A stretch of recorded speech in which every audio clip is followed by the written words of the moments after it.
எனக்கு இன்னைக்கு நான் வெளிப்படையாக சொல்லியிருக்கிறேன். நான் இந்த 24 தேர்தலில் அதிமுக ஆதரவு நிலைப்பாட்டை நான் எடுத்திருக்கிறேன். இந்த நடுநிலைன்றதெல்லாம் ஒன்றும் கிடையாது. நீங்க பத்திரிகையில் தானே பூத்து ஓட்டு போட போறீங்கல்ல, உள்ள போய் சீட்டு குலுக்கி போட்டா போடுறீங்க, இல்ல நம்ம ஒரு மனசுல போகும்போது ஒரு மனசுல போடுறீங்க. அப்ப என்ன நடுநிலை? இதுல இன்னொன்னு, நடுநிலைன்றதே ஒரு அயோக்கியத்தனம். குறைஞ்சது எடப்பாடியை நான் நம்புறேன், ஓரளவுக்கு நம்பலாம். 26ல் பிஜேபிக்கு நம்பர் ஷார்ட்டேஜ் ஆனால் கூட எடப்பாடி ஜாயின் பண்ண மாட்டார்னு நான் நம்புறேன்.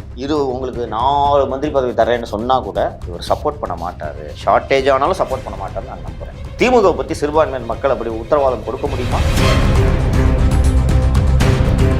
அதிமுகவை இங்க பின்னுக்கு தள்ளிட்டு பாஜக வெர்சஸ் திமுக அப்படின்ற ஒரு விஷயத்தை இங்க தமிழ்நாட்டுக்குள்ள ஸோ அதை வந்து ஆல்ரெடி எடப்பாடி பழனிசாமி உணர்ந்ததுனால தான் நீங்கள் பிஜேபி விட்டு வெளியில் வந்திருக்காரு அப்படின்றது.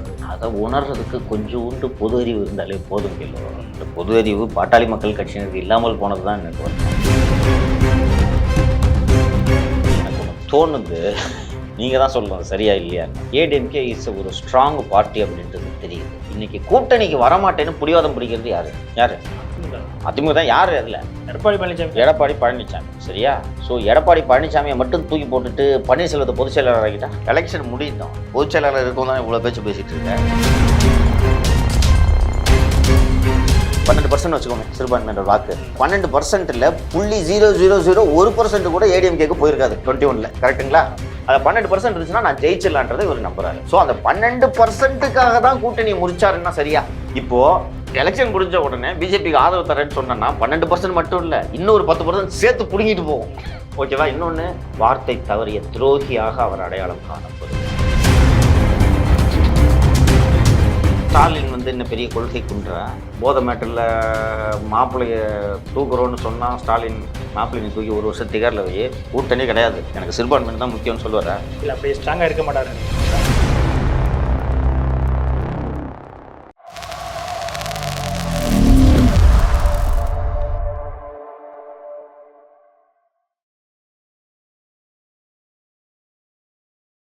இந்த விவகாரத்தோட நம்ம முக்கியமாக இன்னைக்கு பாஜகவினுடைய செயல்பாடுகளை, தேர்தல் பிரச்சாரங்களை ரொம்பவே அக்ரெசிவாக கொண்டு போயிட்டு இருக்கிறாங்க.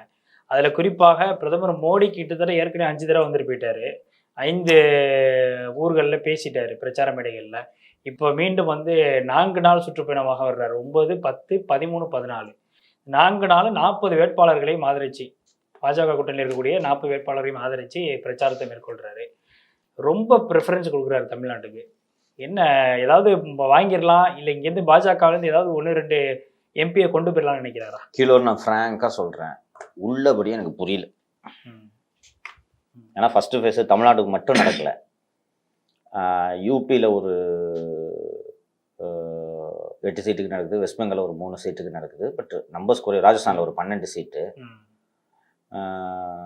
நம்பர்ஸ் வந்து அங்கெல்லாம் குறைவுனாலும் இவர் வந்து இங்கே என்னதான் பிரதமர் வந்து விஷகுருன்னு சொல்லிட்டு இந்த சங்கிங்கெல்லாம் வந்து அவர் புகழ்ந்துக்கிட்டு இருந்தாலும், அவர் வந்து கையை காமிச்சிட்டாருன்னா அந்த இடத்துல ஒரு பெரிய மாற்றம் நிகழ்ந்து வாக்குகள் மாறும் என்பதெல்லாம் தமிழ்நாட்டில் நடக்காது.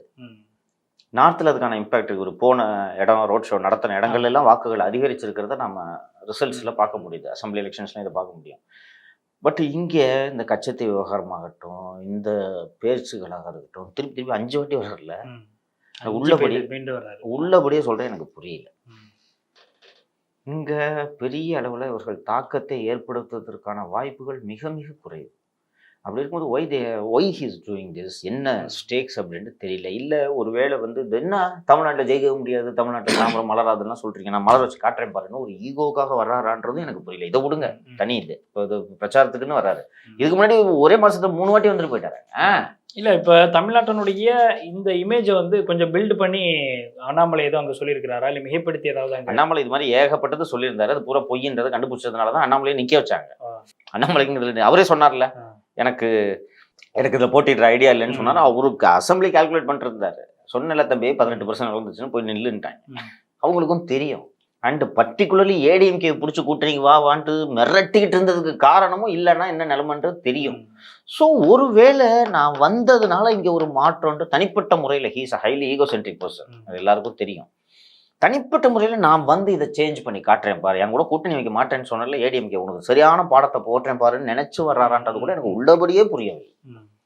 இல்லப்பா, ஆனா அதிமுகவை பற்றி எந்த ஒரு விமர்சனமும் வைக்க மாட்டாரு. பெரிய அளவுல எந்த ஒரு பேச்சும் வைக்காம, மாறாக ஏற்கனவே நம்ம பேசியிருந்தோம். ஜெயலலிதா அவர்களையும் எம்ஜிஆர் அவர்களையும் வந்து புகழ்ந்து பேசுறாரு. அவங்கள வந்து இன்னும் சொல்லப்போனா ஜெயலலிதா அவர்களை யார் வந்து அவமானப்படுத்துறாங்கன்றத பாருங்க அப்படின்னு சொல்லி திமுக அட்டாக் பண்றாரு.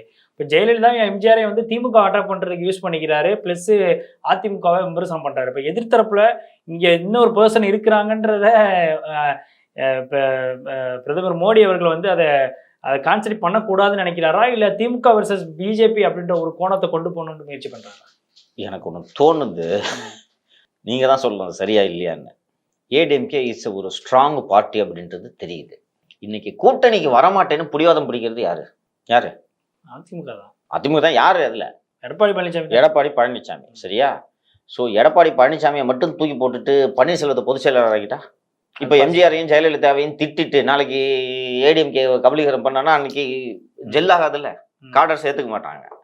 ஸோ இன்னைக்கு கூட்டணி முடியாதுன்றதுக்கு ஒரே காரணம் பழனிசாமின்றது மோடிக்கு நல்லா தெரியும். வேற யாரும் இல்லாட்டா அவங்க எல்லார்ட்டையும் தானே பேசிட்டு இருக்காங்க. சரி, பேசும்போது என்ன சொல்லுவாங்க? அதிமுக மூத்த தலைவர்கள் என்ன சொல்லுவாங்க? பிஜேபில இருந்து பேசுறாங்க, என்னங்க கூட்டணி அப்படின்னு சொன்னா என்ன சொல்லுவாங்க? இல்ல அதிமுக சார்ந்தவங்க என்ன சொல்லுவாங்க? அதிமுக மூத்த தலைவர்கள்ட்ட பிஜேபி காரங்க கூப்பிடுவாங்க இல்லையா? என்ன சொல்லியிருப்பாங்க? இல்ல அது கட்சியினுடைய முடிவு அப்படின்னு சொல்லியிருப்பாங்க. நாங்க வரலன்னு தான் பாக்குறோம், அண்ணன் தான் அதெல்லாம் போட்டு கொடுப்பாங்க. அண்ணனை தான் பார்த்துட்டு இருப்பாங்க எல்லாரும்.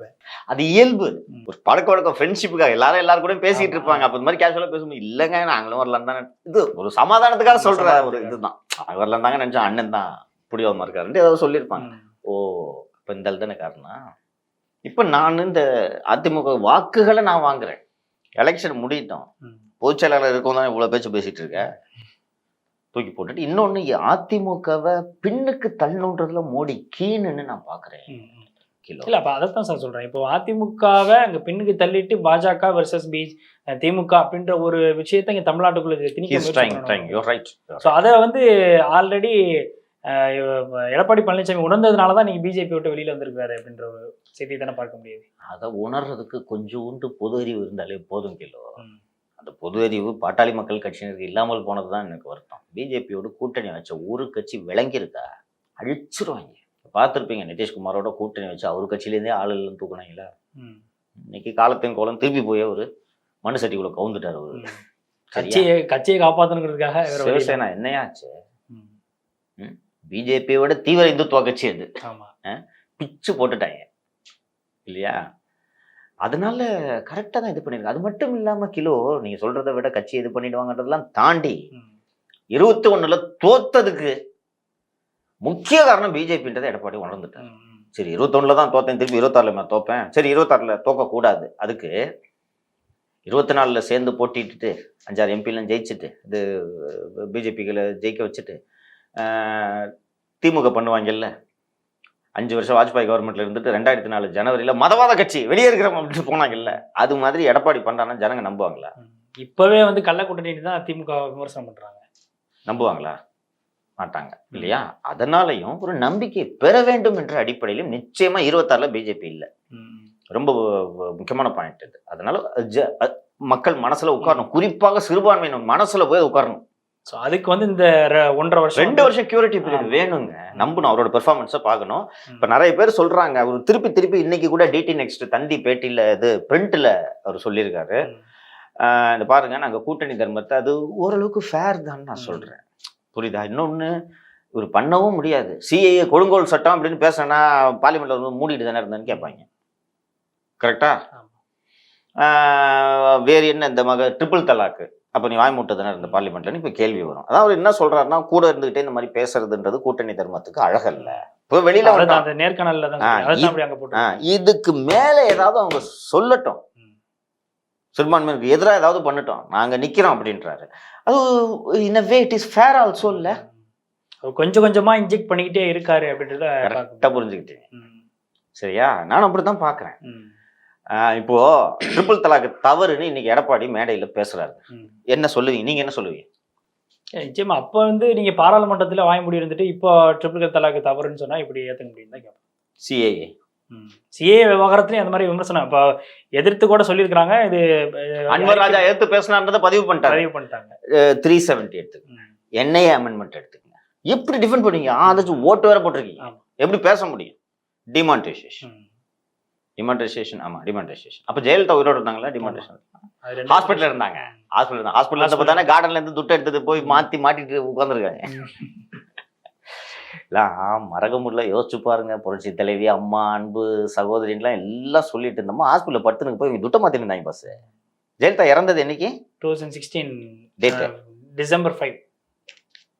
இது நவம்பர் 8 இல்ல டிமானிட்டைசேஷன். துட்ட மாத்திட்டு இருந்தாங்க பஸ். அப்ப ஹாஸ்பிட்டல் தான் இருக்காங்க, எனக்கு ஞாபகம் இருக்கு. அப்ப மாத்தினதுல தான் சசிகலா இன்னைக்கு வரைக்கும் மாட்டிட்டு இருக்காங்க. கட்டுக்கட்டா மாத்திருக்காங்க. ஸோ இதன் காரணமாக இது கரெக்ட் தானே. இனிமேல் ஏதாவது வந்துச்சுன்னா விமர்சனம் பண்ணாம இருக்கிறோமான்னு பாருன்னு சொல்றேன். இது ஃபேர் தானேங்க. விமர்சனம் பண்ணலன்னா என்ன? சரி, இப்போ நிறைய பேர் கேட்குறாங்க என்கிட்டயும். நேற்று ஃபெலிக்ஸ் கூட கேட்டாரு, அவர் விமர்சனம் பண்ணலையே அப்படின்ட்டு. சரி, விமர்சனம் பண்ணல, ஆதரவு தெரிவிக்கிறாரா? இந்த பாட்டாளி மக்கள் கட்சியில் இருக்கவங்க மாதிரி பேசுறாரு. அப்போ இதுதான் சமூக நீதி கூட்டணின்னு சொல்றாரா? இல்ல, ஒரு ஒரு ஒரு கேரண்டி கொடுக்குறாரு. ஏங்க, இன்னும் மேலும் மக்கள் விரோத திட்டங்களை பிஜேபி கொண்டு வரணும் பாருங்கன்றாரு. Is it not fair? இல்லை, இப்போ இருந்தாலும் ரொம்ப அக்ரெசிவா எதிர்க்கலை அப்படின்றப்போ மக்கள் மத்தியில் எந்த அளவுக்கு இது எடுபடும், எப்படி நம்புவாங்கன்னு கேட்பாங்கல்ல. அவர் சொல்றாரு 26லும் பிஜேபியோட கூட்டணி கிடையாதுன்னு. மக்கள் நம்புவாங்கன்ட்டு அவர் நினைக்கிறாரு. And he's taking a calculated ரிஸ்க்ன்றதை நான் ஒத்துக்கிறேன். He's taking calculated risk. நீங்க சொல்றது குறிப்பா சிறுபான்மையினர் மனசுல வந்துகிட்டே இருக்குங்க. சிறுபான்மையினருக்கு பிஜேபி கூட பிரச்சனை இல்லைங்க, மோடி தான் பிரச்சனை. சாதாரண தேர்தல் பிரச்சாரத்தில் போய் சம்ஷான் கப்ரிஸ்தான் பேசினால் தானே இந்த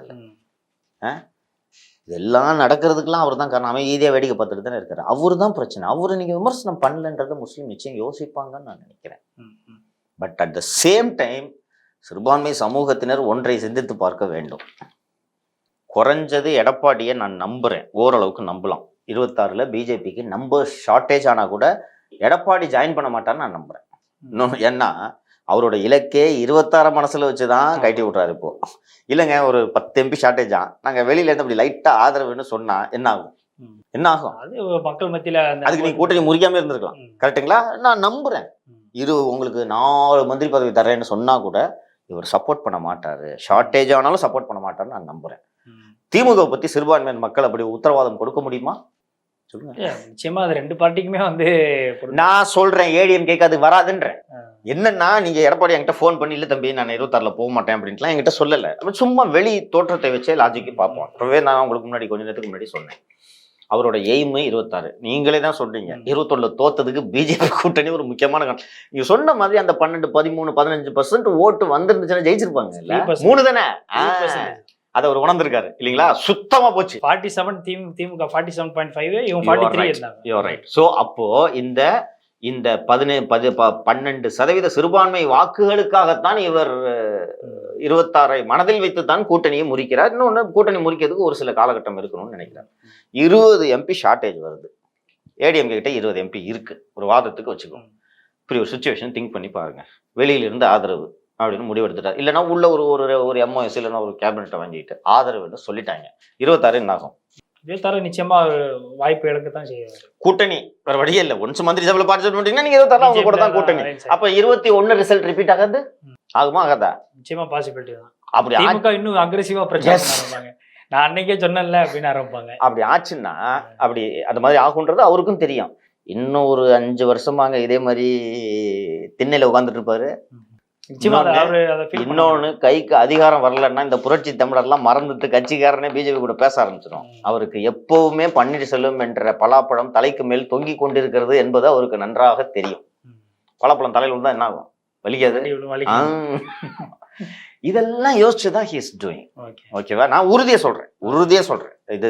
ஏன்னா நல்ல இப்போ நம்ம கிளீனா நம்ம ஃபவுண்ட் அவுட்னு நான் நினைக்கிறேன். 12% வச்சுக்கோமே சிறுபான்மையினர் வாக்கு. அந்த 12 சேர்த்து பிரிஞ்சது எல்லாத்தையும் சேர்த்தே சொல்லிடலாம். மொத்தமா தமிழ்நாட்டில் 12%. அந்த 12%ல 0.001% கூட ஏடிஎம்கேக்கு போயிருக்காது 21ல. கரெக்டுங்களா? அந்த 12% இருந்துச்சுன்னா நான் ஜெயிச்சிடலான்றதை இவர் நம்புறாரு. ஸோ அந்த 12%க்காக தான் கூட்டணி முறிச்சாருன்னா சரியா?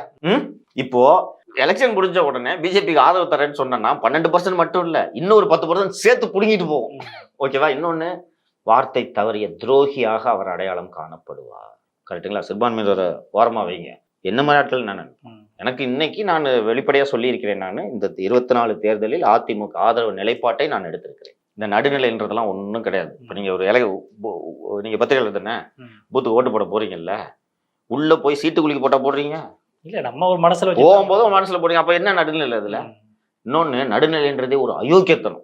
இன்னைக்குமே நியாயத்தின் பக்கம் நிக்கிறது அவ்வளவு. எது சரி, இன்றைய சூழலில் எது சரி, அவ்வளவுதான். இப்போ நான் இந்த நிலைப்பாட்டை எடுக்கிறேன். இன்னைக்கு எனக்கு திமுக மேல நான் மீண்டும் மீண்டும் சொல்றேன், இந்த பயம் இருக்கு. திமுக தலைவர்கள்ட்ட பேசிட்டு இருக்கேன்ல, டிஆர் பாலெல்லாம் கை நடுங்குது. 10 வருஷம் மந்திரி பதவி இல்லாம ஒரு சென்ட்ரல்ல மந்திரி பதவி இருந்தவருங்க, எங்க கிட்டத்தட்ட 14 வருஷம் மந்திரியா இருந்தவருங்க. ரொம்ப சீனியர் மோஸ்ட் பர்சன். 10 வருஷம் ஆச்சு. இன்னொன்னு அவருக்கு எத்தனை வருஷம் இருக்கு இன்னும்? ஓகேவா? ஸ்டாலின் வந்து என்ன பெரிய கொள்கை குன்றா? நெவர் அப்படின்னு வரா. போதை மேட்டர்ல மாப்பிள்ளைய தூக்குறோன்னு சொன்னா ஸ்டாலின், மாப்பிள்ளை நீ தூக்கி 1 வருஷம் திகார்ல வை, கூட்டணியே கிடையாது, எனக்கு சிறுபான்மையினர் தான் முக்கியம்னு சொல்லுவாரா? இல்ல அப்படி ஸ்ட்ராங்கா இருக்க மாட்டாருன்னு நினைக்கிறீங்களா? கேக்குறேன் சார். திராவிட மாடல் பேசுறாங்க, சமூக நீதினு பேசுறாரு. ஒரே ஒரு உதாரணம் சொல்றேன். தீபக் மிஸ்ராவுக்கு எதிராக, முன்னாள் உச்சநீதிமன்ற தலைமை நீதிபதி தீபக் மிஸ்ராவுக்கு எதிராக ஒரு இம்பீச்மெண்ட் மோஷன் தொடங்கப்பட்டது, முயற்சி தொடங்கப்பட்டது. ஒரு 50 MP கையெழுத்து போட்டாங்க. அந்த 50 MPல 5 திமுக மாநிலங்களவை உறுப்பினர்களும் அடக்கம். கையெழுத்துலாம் போட்டு முடிச்ச பிறகு திடீர்னு போய் எல்லாரும் சார் எங்க கையெழுத்து அடிச்சிருங்கன்னு அடிச்சிட்டாங்க. இது என்னன்னா, இவங்க பாட்டு கையெழுத்து போட்டாங்க, நல்ல விஷயம் தானே, ஆமா தீபக் மிஸ்ரா அரசுக்கு எதிராக இருந்தார், எல்லாருக்கும் எதிராக இருக்காரு, நியாயமா நடந்துக்கல அப்படின்ட்டு போட்டாங்க. டக்குன்னு போய் இது பண்ணாங்க. நான் அப்ப என்ன நான் அசியூம் பண்ணேன்னா, பரவாயில்லையா, இருந்தாலும் பெரிய விஷனரியா இருக்காரு, என்னதான் நமக்கு பிரச்சனை இல்லைன்னாலும் தங்கைக்காகவும் ஆராசாவுக்காகவும் நீதித்துறையை பகைத்து கொள்ள வேண்டாம் என்பதற்காக தான் இதை பண்றாரு. ஏன்னா 2G அப்பீல் பெண்டிங்கா இருக்குன்றதுக்காக தான் நான் புரிஞ்சுக்கிட்டேன். அப்புறம் கேட்குறேன் கட்சியில, பரவாயில்லைங்க, இந்த 2Gயை மனசுல வச்சுட்டு இந்த நேரம் 2G பெண்டிங்கா இருக்கும்போது இந்த நேரத்தில் போய் பண்ணுவேன், நீ வேற அப்படின்னாங்க. நல்லா காப்பாத்திடுவார் அவர் தங்கச்சிய அப்படின்னாரு. அப்போ எதுக்கு சார் கையெழுத்தை வாபஸ் வாங்க சொன்னாருன்னு சொன்னேன். கொளத்தூர்ல இவர் வெற்றி பெற்றது செல்லாதுன்னு போட்ட வழக்கு உச்சநீதிமன்றத்தில் சைதை தோரசாமி தொடர்ந்த வழக்கு உச்சநீதிமன்றத்தில் நிலுவையில் இருக்கு, அதுக்கு பயந்துக்கிட்டு தான் வாபஸ் வாங்க சொன்னார். போதுமா? இதுதான் ஸ்டாலின். ஃபர்ஸ்ட் அவரால் கிரைசிஸை ஹேண்டில் பண்ண முடியாது. ஃபேமிலிக்கு கிரைசிஸ்னா அவ்வளோதான். ஃபஸ்ட்டு பிஜேபி அமைச்சரவையில் பங்கேற்றா அதோட விளைவுகள் என்ன ஆகுன்றது கூட அவருக்கு தெரியாதுங்க. இல்லைன்னா போய் நான் தமிழ்நாட்டை காப்பாற்றி முடிச்சிட்டேன், இந்தியாவை காப்பாற்ற போகிறேன்ட்டு சொல்லுவாராங்க அவரு. சிரிப்பாங்கன்னு தெரிய வேணாமா? அவருக்கு தெரியல. கூட இருக்கவங்க சொல்கிறாங்கல்ல, தலைவரை அடுத்து நம்ம தான் இந்தியாவுக்குன்னு சொல்லுங்க தலைவர்னு சொன்னோன்னே, அப்படியா கரெக்டாக இருக்குமா? ஆமாம் தலைவரை, இங்கே முஸ்டம் தலைவர் அப்படின்னு சொன்னோன்னு வச்சுக்கேன், அப்படியே நம்பிக்கிட்டு பேசுவார். இல்லைன்னா எப்படிங்க வாயிலிருந்து இந்த வார்த்தையெல்லாம் வரும்? எந்த கொம்பனும் குறை சொல்ல முடியாத ஆட்சியை நடத்தி கொண்டிருக்கிறேன்னு சொல்லிட்டு கட்சி கூட்டத்தில் தூங்கியஞ்சா எவன் என்ன பஞ்சாயத்தில் போனே தெரியலன்னு ஒரு தலைவர் பேசலாமா? எவனோ எழுதி கொடுக்குறானாலும், யோ என்னையா புலம்புற மாதிரி எழுதி கொடுத்துருக்க, லீடர் என்னன்னு ஜெயலலிதா எப்படி பேசுவாங்க? கண்ணு கட்டிய தூரம் வரை எதிரிகளே இல்லை, இதைத்தான் தொண்டை விரும்புவான். நாயா தூங்கேஞ்சா பஞ்சாயத்தில் இருக்கிறீங்க அப்படின்னு இப்படி புலம்பிட்டு சர்வாதிகாரியாக மாறுவேன், அவர்லாம் விஸ்டாண்ட் பண்ண முடியாது. அது மட்டும் இல்லாமல் அவர்கள் பார்வையிலிருந்து பார்த்தாலும் கூட்டணி வைப்பதும் அமைச்சரவையில் பங்கெடுப்பதும் குறைந்தபட்சம் அவர்களது பாதுகாப்பை உறுதி செய்யுமா செய்யாதா? அதனால அதுக்காக பாசிபிலிட்டி இருக்குங்கிறீங்க. ஆஃப்டர் எலெக்ஷன் திமுக பாஜக கூட்டணியில ஷார்டேஜ்னா 100% பாசிபிலிட்டி. திமுக அந்த முடிவை எடுக்காதுன்னு மட்டும் நீங்க சொல்லாதீங்க. ஐயோ அப்படி நினைச்சு கூட போகாதீங்க, தயவு செய்து சொல்லாதீங்க. they will take part. நான் ஏடிஎம் கேட்டு ஹில் நாட் டூ இட்னு நான் நம்புறேன். அப்போ சிறுபான்மையினர் இதை யோசிக்கும். மீண்டும் நினைவுபடுத்துறேன், பிஜேபி ஃபைல் பண்ற அஃபிடவிட்டை விட மோசமான அஃபிடவிட்டை இஸ்லாமிய சிறை கைதிகள் விடுதலை வழக்கில் ஃபைல் பண்ணது யாரு? திமுக அரசு. நான் அவங்கள மத சிறுபான்மையினரெல்லாம் கூட பார்க்கலங்க, நான் அவங்கள மனுஷனா பார்க்குறேன். அந்த மதத்தில் பிறந்துட்டான்றதுக்காக அவன் மட்டும் சாவர வரைக்கும் ஜெயிலே இருக்கணுன்றது நியாயமற்றதுன்னு பார்க்குறேன். ஒரு முன்னாள் பிரதமரை கொன்றவர்களை விடுவித்து சொந்த ஊருக்கு அனுப்பி வைக்கிற ஊர் தானே இது. பிற நாட்டை சேர்ந்தவர்களே நம்ம ஊர் காரணம் மட்டும் அங்கேயே சாகணுன்றது என்ன நியாயம்? ஆனால் நீங்கள் அப்படி தானே அஃபிடவிட் போட்டீங்க. பிஜேபி கூட்டணியை முறித்து விட்டு எடப்பாடி பழனிசாமி இஸ்லாமிய சிறை கைதிகள் விடுதலையை கையில் எடுக்காவிட்டால் இவங்களுக்கு குறைஞ்சது பரோல் கிடைச்சிருக்கும்னு நினைக்கிறீங்க? ஒரு சில 20 பேருக்கு 2-3 வருஷத்துக்கு முன்னாடி நான் பேர் மறந்துட்டேன். கோவையில் ட்ரீட்மெண்ட்டுக்கு எத்தனை வாட்டி வழக்கு போட்டாங்க ஞாபகம் இருக்கா? பேர் மறந்துட்டேன். சொல்லுவார் ஒரு தடாரகின்னு. பாஷாவா? நாட் பாஷா மேன், வேற ஒருத்தர் பிரைவேட் ஹாஸ்பிட்டல் வச்சுட்டு கோர்ட் ஆர்டர்ஸ் வாங்கி கொடுத்தாங்க. அப்ஜெக்ட் பண்ணாங்க. எனக்கு தெரியுமா? கிட்னி ஃபெயிலியர் என்னமோ நினைக்கிறேன் நான். ஹக்கீமா? I think so. ஹக்கீம் அவர்தான் கிட்னி ஃபெயிலியர். அந்த அளவுக்கு தானே பாஸ் நடந்துக்கிட்டீங்க. என்ன காரணம்? பிஜேபி பார்த்து பயந்தானே. சரி, இதை சொல்லுங்க. ஒரு ஏடிஎம்கே நல்லா அதை எடுத்து இன்னைக்கு கூட விளம்பரம் வந்திருக்கு. உலகத்துல யாராவது வெள்ளை கூட தூக்கிட்டு போவாங்களா பஸ்? சொல்லுங்க பஸ். நீங்க சொல்லுங்க. இல்ல கேமரா ஷூட்ஸ்ல தான் யூஸ் பண்ணுவோம் வெள்ளை கூட. இந்த நம்ம லைட்டுக்கு போடுவோம் இல்லையா? எங்கேயாவது கேள்விப்பட்டிருக்கீங்களா? சொல்லுங்க கிலோ. இல்ல நமக்கு இப்ப யூஸ்வலாவே கொடை அப்படின்னாலே பிளாக் கலர். என்ன பொருள் அதுக்கு? அப்போ கருப்பு கூட எல்லா இடத்துலயும் எனக்கு கிடைக்கும். வெள்ளை கூட தான் நீங்க தேடி பிடிச்சி வாங்கணும். அவசரத்துக்கு கிடைக்காம வந்துச்சுன்னா கலைஞர் டிவில இருந்து எப்ப 2 இந்த அம்ப்ரலா எடுத்துருவோம் சொல்லிட்டு அப்படிதான் கீழே துணி சுத்திக்கிட்டு. இதுதான் அவங்க இயல்பு. இது விமர்சனத்துக்குள்ளாகுன்றது அவருக்கு தோணல தானே. ஏய் என்னையா வெள்ளை கலர்ல தூக்கிட்டு வந்து, நீ கலர் கலரா இருக்கணும் ஒரு கொடை, அதை கொடுத்துட்டு வந்தா கூட பரவாயில்ல. அப்படி இல்லைன்னா அந்த ரோட்ல சிம் கார்டு விற்பாங்கல்ல, ஏ பெரிய கொடை பாது எதுக்கு வெள்ளை கொடை தூக்கிட்டு போறீங்க? அது ஒன்று. கேலோ இந்தியாவுக்கு போய் உதயநிதி அழைச்சதெல்லாம் நீங்க சாதாரண விஷயம் நினைக்கிறீங்க? இயல்பான விஷயமா பாக்குறீங்களா? அதை ஒரு பிரதமர் அழைச்சிருக்காரு அப்படின்ற ஒரு. சரி, பிரதமர் வரலன்னா கேலோ இந்தியா நடத்த முடியாதா? பினராயி விஜயனை கூப்பிட்டு நடத்துங்க, மம்தா கூப்பிட்டு நடத்துங்க. பெட்ரோல் மார்க்ஸ் லைட்டு தான் வேணுமா உங்களுக்கு? இல்ல அந்த கேலோ இந்தியாவுக்கான ஸ்கீம்ல பிரதமர் தான் தொடங்கி வைக்க வேண்டும் ரூல்ஸ் இருக்கா? இல்ல இதெல்லாம் இயல்பா நடந்தது அப்படின்ட்டு நீங்க நினைச்சீங்கன்னா உங்களுக்கு அரசியலே புரியவில்லை என்றுதான் அர்த்தம். அந்த கேலோ இந்தியா தொடர்பாக வெளியிடப்பட்ட விளம்பரங்களில் பிரதமர் மோடி மற்றும் ஸ்டாலினின் படம் சம அளவில் இருந்ததை பார்த்தீர்களா? அது ஒரு நேஷனல் ப்ரோக்ராம் மாதிரி தான் இருந்துச்சு, மத்திய அரசனுடைய ப்ரோக்ராம் மாதிரி தான் இருந்துச்சு. இவங்க தானே கூப்பிட்டாங்க. சரி, பினராயி விஜயன் நடத்தினாரா? கேரளா நடந்துச்சா? கேலோ இந்தியா நடந்துச்சா? கேரளால நடந்துச்சா இல்லையா? நடந்துச்சு. பிரதமரையா கூப்பிட்டாங்க? பல மாநிலங்கள்ல நடக்குதுல கேலோ இந்தியா. எத்தனை மாநிலங்கள்ல பிரதமரை கூப்பிட்டுருக்காங்க சொல்லுங்க? எனக்கு தெரிஞ்சு தமிழ்நாட்டில் மட்டும் தான். அவ்வளவுதான். ஏன் கூப்பிட்டீங்க? ஒஸ்ட் ஃபெலோஸ் பாசுவீங்க. இவங்கள சிறுபான்மையை நம்பினாங்கன்னா முட்டு சந்து. அவர் பழக்கருப்பையா நான் நேர்காணல் எடுக்கும்போது ரொம்ப அழகா இயல்பா சொன்னார். அவர் சிறுபான்மையினருக்காகத்தான் எடப்பாடி பழனிசாமி பிஜேபி கூட்டணியை முறித்து கொண்டு வந்திருக்கிறார். சிறுபான்மையினர் இந்த தேர்தலில் அதிமுகவோடும் பழனிசாமியோடும் நிற்க வேண்டும்னு சொன்னார். சொல்லிட்டு கூடுதலா ஒன்று சொன்னார். ஒரு ஸ்டேஜில் சிறுபான்மையினர் இந்த தேர்தலில் அதிமுகவுக்கு ஆதரவு கொடுக்கலன்னா அவரும் வெறுத்து போயிடுவாரு. நீங்க யாருமே நம்ப மாட்டாங்க போல இருக்கு. உடுங்க பாண்டு விட்டுட்டு போயிட்டேன்னா அவர்கள் தனிமைப்படுத்தப்படுவார்கள்ன்றார். இப்போ இது இந்த நேரத்தில் எஸ்டிபி கூட்டணியில போயிருக்கிறது ஒரு மிகப்பெரிய ஒரு பேக்கப்பா அவங்க நினைக்கிறல்ல. ஓகே, இது நம்மளை நம்பி முதல்ல வந்திருக்கிறாங்க. எஸ்டிபிக்கு என்று ஒரு கணிசமான வாக்குகள் இங்கே இருக்கிறது என்றாலும் தமிழகத்தில் உள்ள மொத்த சிறுபான்மையினர் வாக்குகளும் எஸ்டிபியிடம் இருக்கிறது என்பது அந்த கோணத்தில் நம்ம எடுத்துக்க முடியாது. இருந்தாலும் ஒரு நம்பிக்கையை ஏற்படுத்தி நம்பிக்கை நிச்சயமாக நம்பிக்கையை ஏற்படுத்தி இருக்கிறது. நான் கூடுதலா சொல்றேன், எல்லோரும் சேர்ந்து இந்த தமுமுக எல்லாம் சீட்டு கொடுக்கல சார். கொடுக்கல. ஒரு ப்ரொஃபஸர்லாம் எனக்கு ஃப்ரெண்டு தான், இருந்தாலும் நான் சொல்றேன் அவங்க சமுதாயத்துக்கு துரோகம் செய்யறாங்க. இல்ல துரோகம் செய்யறாருன்னு சொல்றாங்க. இல்ல அவர் மிக ஒரு ஆபத்தான ஒரு காலகட்டத்தில் இருக்கிறோம். பாஜகவினுடைய இன்னைக்கு தட் இஸ் ஆல் ஃபைன். இந்த அஃபிடவிட்டுக்கு என்னைக்கு ஏதாவது எதிர்த்து பேசினாரா ப்ரொஃபஸர்? இதை சொல்லல நான். ஐயோ கூட்டணி சொல்லாது, அவர் இஷ்டம் ஏதாவது வச்சுட்டு போட்டேன் நான். இந்த அஃபிடவிட்டு எனக்கு கொதிக்குது பாஸ். அவ்வளவு கோபம் வருது. நாங்க அஃபிடவிட் இது. இவர் இஸ்லாமியர், மத சம்பந்தமான குற்றங்களில் ஈடுபடுகிறார். சிறையில் இருந்து இவரை விடுதலை செய்தால் இவர் வசிக்கும் இடத்தில் இந்துக்கள் வசிக்கிறார்கள், அதனால் இவரை விடுதலை செய்யக்கூடாது. என்ன பஸ் இது? இவரால் சமூக பதற்றம் ஏற்படும் அப்படின்னா யாரும் இல்லாத தார் டெசர்ட்டுக்கு நடுவில் ஒரு டென்ட் போட்டு வச்சிடலாமா இவங்கள இவரை ரிலீஸ் பண்ணி? இதை ப்ரொஃபஸர் கேட்டுக்கணும். ஆதரவை மட்டும் கேட்குறாங்க, சீட்டு கொடுக்க மாட்டான்றான் சொல்லிட்டு ஒரு ப்ரொஃபஸர் வருத்தப்பட்டார்ல. சீட்டு கொடுக்குற இடத்துக்கு போங்க. எனக்கு ப்ரொஃபஸர் அதை கண்டிக்காததில் எனக்கு உள்ளபடியே அவர் மேலே வருத்தம். நண்பர் தான், என்னால் ஏற்றுக்கவே முடியல. மனிதாபிமானத்தோடு அவங்கள பாருங்கன்றான். 25 வருஷம் வாழ்க்கை பூரா அங்கே கழிச்சிட்டாங்க. அவன் இன்னும் ஆகும் உடம்பு வந்து தொலைஞ்சிட்டு போகிறான். என்ன அவர் புதுசாக ஆக்டிவாக வந்து என்ன போகிறார்? கலெக்டராக போகிறார் அவருக்கு. இன்னும் கொஞ்சம் வருஷத்தை சாகத்தானே போகிறாங்க. எல்லாம் உடல் நலிவடைஞ்சிருக்காங்க. எல்லாம் 55 வயசுக்கு மேலே 60 வருஷத்தெல்லாம் தாண்டிட்டாங்க. பஸ் நான் படு கடந்துட்டு போகிறான். இன்னொன்று வெளில வாட்சில் வைங்க. அதானே அவங்க போலீஸ் இருக்கு, அப்சர்வ் பண்ணுங்க. இது வரைக்கும் அவங்களுடைய நன்னடத்தை அடிப்படையில தான் அவங்க பரவலை தொடர்ந்து ப்ரொபேஷனரி ஆஃபீஸரை ரிப்போர்ட் பண்ணணும்.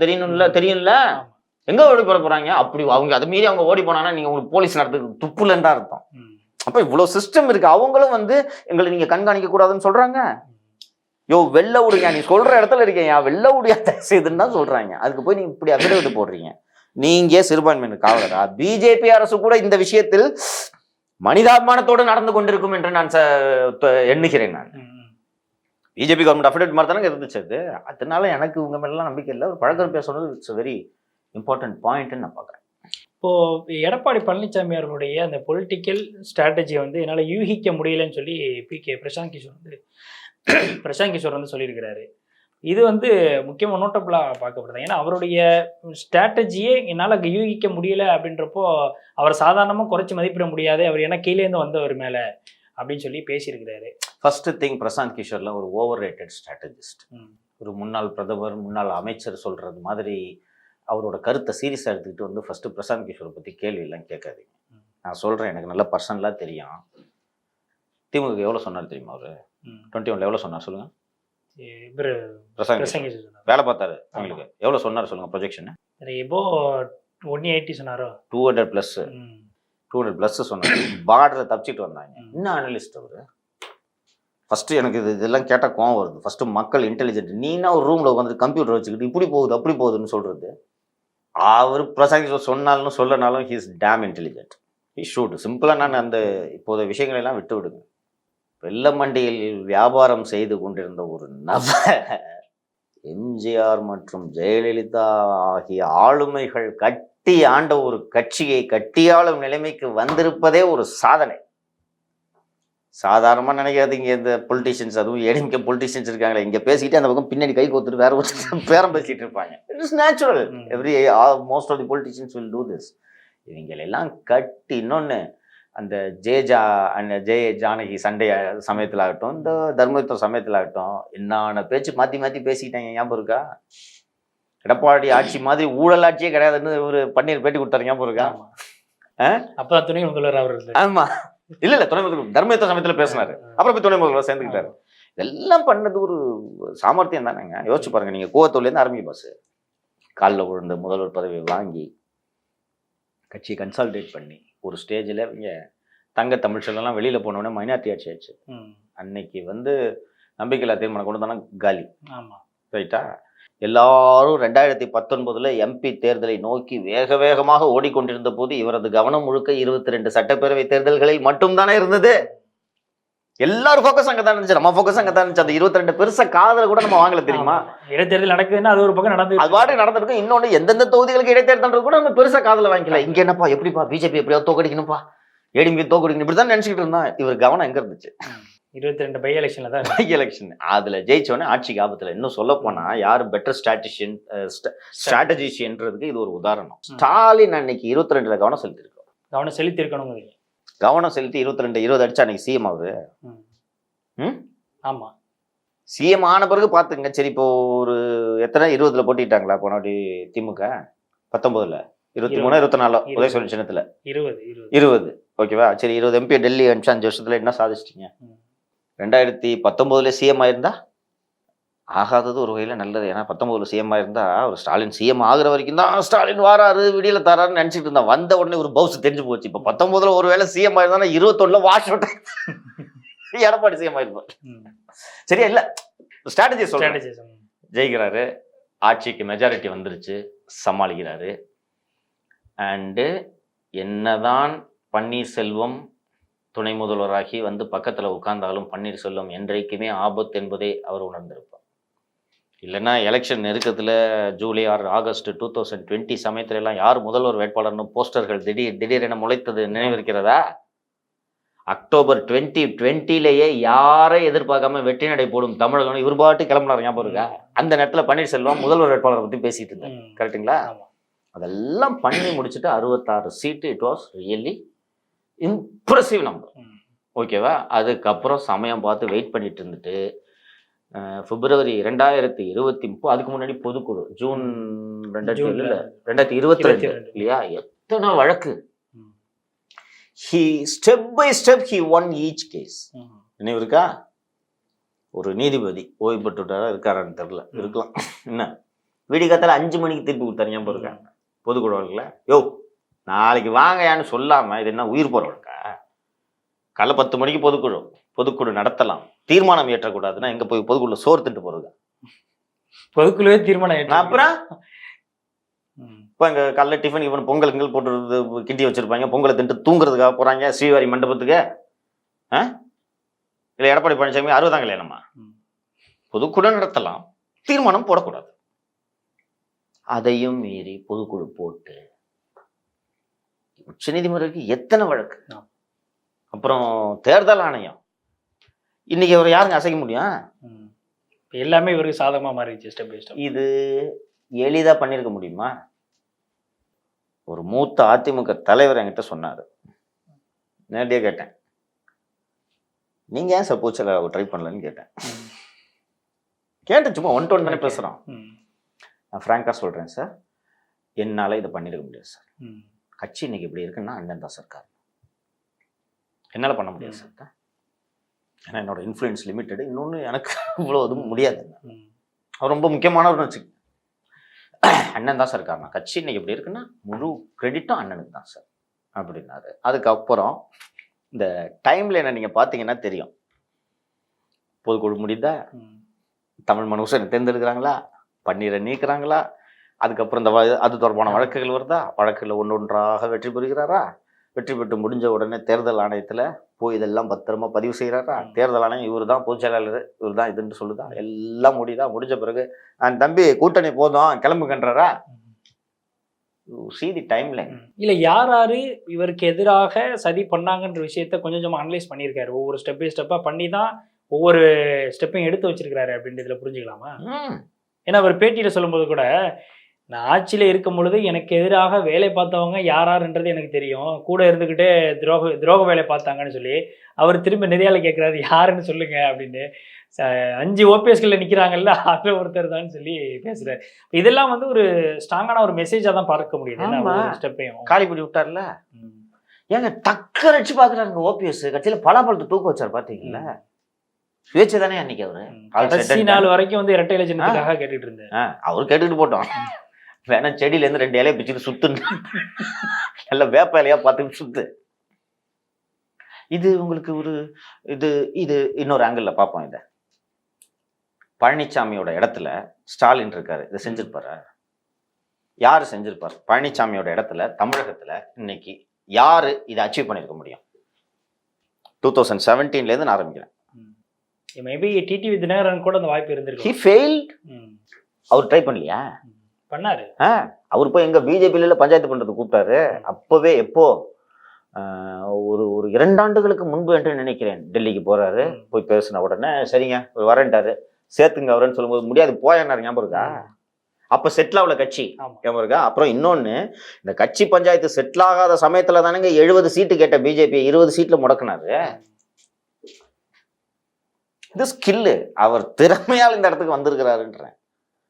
அதனால he is the person who will keep the BJP under checkன்னு நான் நம்புறேன். எனக்கு வெளிப்பட என்னோட இதை சொல்லிடுறேன், திமுக வந்துச்சுன்னா பிஜேபி உள்ள வந்துரும்ன்ற அச்சம் எனக்கு இருக்கு. யோசிக்காம கை கோப்பாங்க.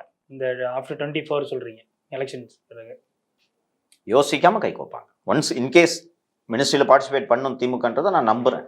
ஷார்டேஜ் வந்துச்சுன்னா அப்ப மினிஸ்ட்ரியில பார்ட்டிசிபேட் பண்ணாங்கன்னா இங்க பிஜேபி வளராது, நிச்சயமா வளராது. அதுக்கான பாசிபிலிட்டியை தான் கிரியேட் பண்ணும். இவர் போக மாட்டேன்னு நான் நம்புறேன். அப்ப நான் யாருக்கு ஓட்டு போடுறது? இன்னொன்னு, நீ சொன்னதெல்லாம் அப்படியே நடந்துருமான்னு கேட்கலாம். ஒரு நம்பிக்கை தான், திமுக நல்லாட்சி தரணும் தான் 2021 ஓட்டு போட்டோம். லட்சணம் தெரியல, கத்துக்கிட்டோம். இப்போ சரி, இப்போ வீட்டுக்கு அனுப்பலாம். இப்போ போடுறோம், எடப்பாடிக்கு போடுறோம், அவர் ஆதரவே தர்றாரு. திருப்பி 26ன்னு ஒன்று வராதா? பிஜேபி கூட யாரு சேர்ந்தாலும் அட்டி தான். அது எடப்பாடி பழனிசாமிக்கு சேர்த்து. இவ்வளோ தூரம் நீங்கள் சொன்னீங்க, நாங்கள் நம்புகிறோம். சேர மாட்டேன், சிறுபான்மையினருக்கு அரண் அனுப்பி நீங்கள் சொல்கிறீங்க.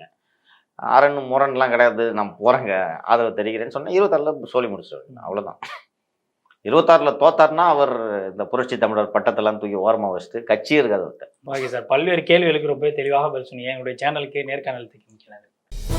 வளர்ச்சியும் வாய்ப்புகளும் தொடர, தமிழும் தமிழகமும் தலை நிமிர மோடியின் கேரண்டி இருக்கு. இனி பயம் எதற்கு?